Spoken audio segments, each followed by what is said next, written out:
Do you guys want to know how to make a chill, lush stutter synth that sounds like this?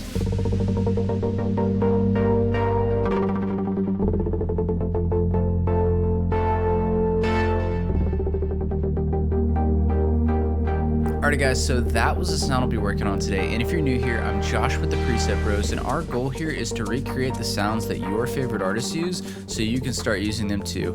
Speaking of good sounds, we have a whole free preset pack for you down below, so definitely go check that out. So one of the reasons I really like this synth is you can use it for the build-up, you can use it for the drop. It's really versatile. It has a lot of depth to it. I know a lot of people make stutterhouse and they use a lot of like vocal chops and things like that, but I really like this one. I think it's nice and unique, and it just has this really epic vibe to it. Two artists come to mind off the top of my head for this style. They use a lot of these synths in their songs, and it's Lynnic and Arius. They release a lot on the Night Drive, so definitely go check them out. Don't forget to like and subscribe, and let's jump in. We're going to break this sound down into 3 steps today. Step 1, we're going to focus on tonality. Step 2, we're going to kind of shape the sound. And step 3, we're going to polish it off with some effects. Be sure to stay around for step 4 though, because it just might change your life. Alrighty guys, so let's go ahead and hear that sound soloed really quick.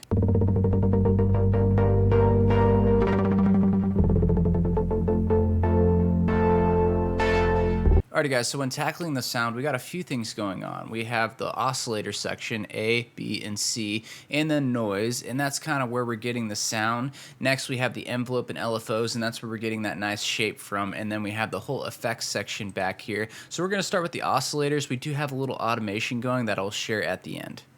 By the way, I am using Serum 2 for this sound, but you can also do this in Serum 1. You just might not have as many oscillators. So for oscillator A, I'm using the AT Analog 4 wavetable, and that's actually a Serum 2 wavetable, but you can put any sawtooth wave here and it'll work just fine. I have -1 on the octave there. I have the wavetable position at the 1 position, 10 voices of unison, a detune of 0.07, and everything else is the same. That's pretty much it. Moving on to oscillator B and C, these two, I have them panned left and right really wide, so they're kind of giving a nice width to the sound when oscillator A is kind of the main core part of the sound.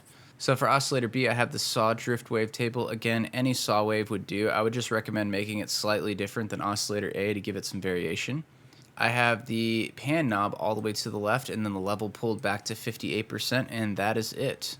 Oscillator C, I have the saw drift JB wavetable, and the only thing I have here is the pan knob all the way to the right, so 1 to the left, 1 to the right, and then I also have the level pulled back to 61%. For the noise, I am using the pink noise, but any white noise will do as well. I just felt this one sounded good. So if I turn off the filter and the effects, this is what it should be sounding like currently. So a big wall of saw waves, pretty much. So that pretty much wraps up the tonality section. Let's go ahead and jump into shaping the sound. So for shaping the sound, I'm using envelope 1, LFO 1, LFO 2, and LFO 3. I also have these oscillators, A, B, C, and the noise being routed into this filter 1, which technically is an effect, but since it's on page 1, we're just going to cover it right now. So just make sure that's on a MG low 18. The cutoff is at 54 Hertz, and then check A, B, C in the noise and bump the drive a little bit, and you should be good to go there.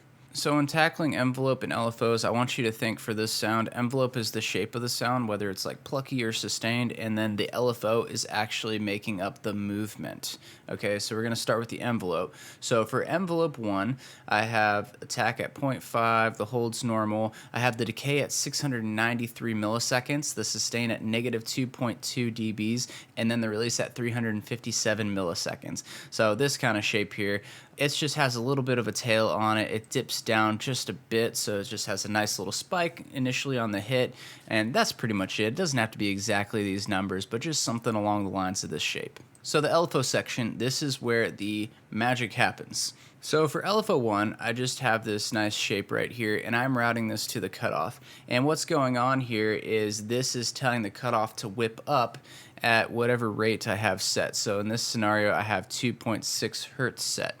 Okay, we're going to adjust these when we're doing our automation knobs to kind of get the variation of the get it to speed up and slow down. So just put whatever here, just make sure it's on Hertz so you can get a nice smooth transition. Make sure it's also on the retrigger setting, and then let's jump over to LFO 2. So LFO2 has a similar shape, but what this is actually modulating is the rates of LFO1. So this is moving this knob right over here and telling it how fast. And so depending on if I pull this up or pull this down, it's going to dictate how fast that stutter happens or how slow. So let me demonstrate this for you. So I'll just have this up like this and I'll play the sound. See how long it took before it started to slow down versus if I pull this down. See how fast it slowed down? So when this is up, it takes a lot longer for the sound to kind of slow down into that slow stutter, and when you pull this down, it happens immediately. So just kind of dial this in. I have this right here, and then I have an automation going for this rate to kind of control it as well further. So if you watch my channel a lot, this is no surprise to you, but if you take LFO3 here and you drop it onto the fine tune of these sounds, so I can even drop it on these guys as well, and this guy over here, and then you have a shape like this and you do the hurt, it'll kind of move the sound in and out of tune ever so slightly just to kind of give it that imperfect analog feeling. One of the beautiful things about music is those imperfections. It gives it that human touch, and this is how we can do that and achieve that result in a digital software. I'm going to go ahead and A and B this for you, so let me bypass the destinations and I'll play it for you. That's without, and this is with. So it's a very subtle change, but when you're creating music and you make several of those subtle changes over time, they stack on each other and you end up with a finished track that sounds really intentional, authentic, and has a nice little polish to it. That pretty much wraps up the shaping of the sound. Let's go ahead and jump into effects. So for effects, I kept it really simple. For number one, we have the distortion right here, and I just went with a soft clip setting. The drive is at 50%, the mix is 100, so that's just adding a little harmonic frequencies there, just beefing up the sound ever so slightly.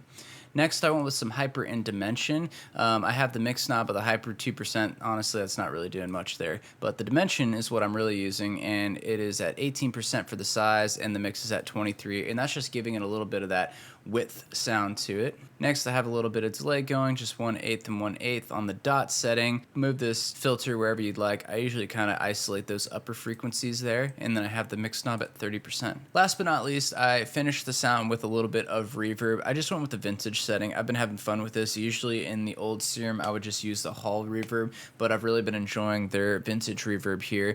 I left all these knobs the same. The only thing I adjusted was the mix knob, and I adjusted that to 31%. That pretty much wraps up the effects of the sound. Let's go ahead and jump into that bonus step. So for the bonus step, we are doing the automations. And so I have two things that I'm automating. The first one is going to be the LFO rate. And so let's look at that really quick. So this is the automation clip I have for the rate here. And remember, guys, the rate, just for a reminder, LFO, it's this knob right here that we're controlling, and it's dictating how fast or slow that stutter is.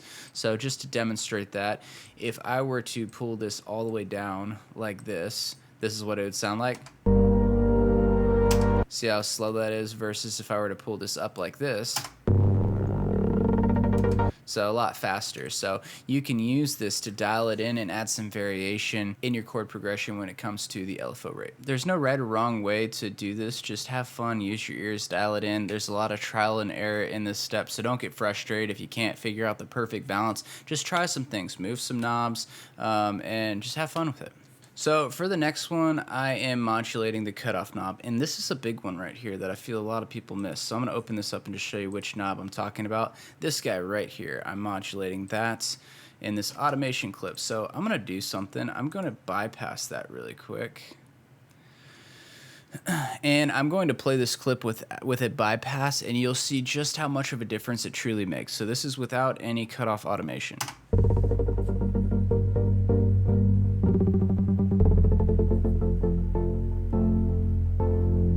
So you feel how stagnant that sounds? There's just no dynamics to it. So I'm going to go ahead and activate this guy again, and now you can tell me how incredible it sounds.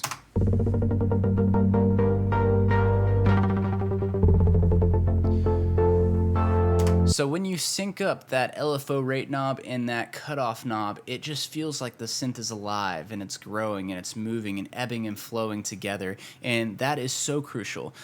Something I would like to do for this one is I usually have it growing towards the end of the note. So as you can see, I have this chord right here and it's growing, and then when it gets to this next one, it ducks back down before the next one starts, and then it comes again. So it's ebbing and flowing with the chord progression. So that's kind of a rule of thumb that I use. Again, no right or wrong way to do this though, so have fun, experiment, and come up with some cool things. Having synths like this in your track can be so epic and memorable and attention grabbing, and if you guys want to learn how to make more synths like that, go ahead and check out this video next.